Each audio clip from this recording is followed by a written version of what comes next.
An important fact is that chance behavior is unpredictable in the short run, but has a regular and predictable behavior in the long run. We can observe this just by looking at a simple example of flipping a coin.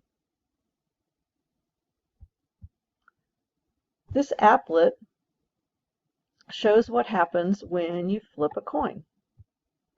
So we toss a coin, there's 100%, we get 0 out of 1 head, so the probability, the proportion of heads right now is 0%. Proportion of heads is still 0%. Now the proportion of heads is 30%, and this arrow has gone up to 0.33, or this line. Now we have another tail, so now we're up to 50%. Now we're at 60% heads. 0.667, 0.7 heads. Now we get another tail, and it's gone down. Okay, so we're seeing a wildly fluctuating proportion of heads right now. Now we know that the probability of heads is 50%, but we're not seeing 50% heads. We're seeing all kinds of percent of heads because this is a short-run behavior. It's impossible to predict the proportion with just a small number of tosses. But if we increase the number of tosses, we should see that the proportion gets closer and closer to 50%. So let's toss 10 at a time now. So now we toss another 10. Okay, we can see the proportion seems to be becoming a little bit more predictable. It's still a little bit high, but it's settling into a more predictable probability. Notice we've tossed the coin 57 times and we're still at over 60% heads. Now it's getting a little bit closer to 50%, but not a lot. Still, now it's getting a little. Let's toss it 10 more. Okay, so we see that the more tosses we make, the more that the overall proportion of heads seems to settle down to closer to 50%. Now I did a whole lot of trials here. I'll bring this up here. I did 275 tosses on this app, and you can see the different fluctuations in probability and settling down, but it's still a little bit above 50%. What this illustrates is what's called the law of large numbers. The law of large numbers, and this is the next page in your notes, says that if we observe more and more repetitions of a chance process, like tossing a coin, like randomly selecting a bottle of pop that has a winning bottle cap, the proportion of times that a specific outcome occurs approaches a single value, which is called the probability.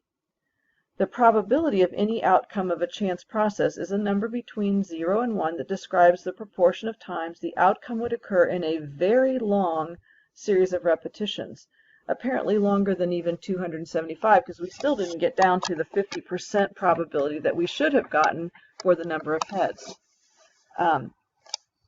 Now, where does the law of large numbers come in handy in a real-life situation?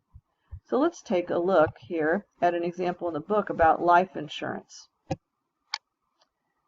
How do insurance companies decide how much to charge for life insurance?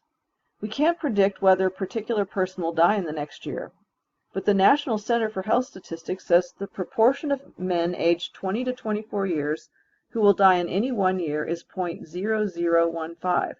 That is the probability that a randomly selected young man will die next year. For women that age, the probability of death is about 0.0005. If an insurance company sells many policies to people aged 20 to 24, it knows that it will have to pay off next year on about 0.15% of the policies sold to men and about 0.05% of the policies sold to women. Therefore, the company will charge about 3 times more to insure a man because the probability of having to pay is 3 times higher. This is the same reasoning that young men have to pay more for car insurance because, statistically speaking, over the long run, insurance companies have to pay off more damages to young men drivers than to women drivers, so they charge young men more.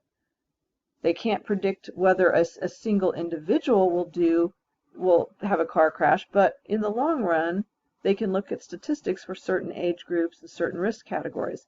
That's also why if you're a good student, you tend to get a discount on your car insurance, because they have found over the long run, with many, many examples, that students who are good in, young people who are good in school tend to have fewer car crashes for whatever reason.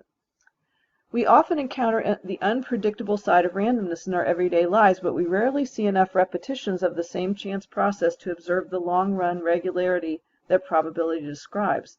Life insurance companies, casinos, and others who make important decisions based on probability rely on the long-run probability of random behavior.